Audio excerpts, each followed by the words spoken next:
With less than a month to go until Edmonton's municipal elections, disability advocates calling on candidates to do more for people living with disabilities. They're highlighting the significance of making Edmonton more accessible in terms of jobs and training programs, as well as transportation and infrastructure. For me, and I think the rest of the disability population, it's important for them to recognize that a large part of their voters are people with disabilities.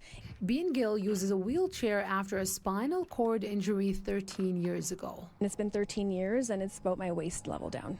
Gill is watching the municipal election closely with hopes candidates will find ways to make the city more accessible and inclusive. We need employers to become equal opportunity and to really buy into having people with disabilities employed with them. And I think the city would be a really good example to start with that. Edmonton Votes October 20th, and advocacy organization Inclusion Alberta is calling on candidates to have a platform that provides more accessible recreation, transportation, and affordable housing. What can municipalities do? What can candidates do to make that more readily available, to have policies and partnerships that really do support housing? Because we know that's a major issue in so many communities.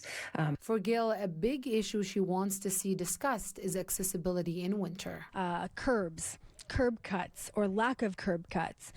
Snow removal has been a big thorn in my side since I was paralyzed 13 years ago. It has not gotten better. It's getting worse every year, but we are never going to not be a winter city. So why aren't we the best at snow removal? How critically important it is to think about, people who are in many cases the most marginalized, and the impact of, doing things like cutting back on a snow clearing budget. Those sorts of things really disproportionately can impact people who are living with disabilities. According to Statistics Canada, over 21% of Albertans over the age of 15 have a disability as of 2017. Advocates hoping the next council can find solutions.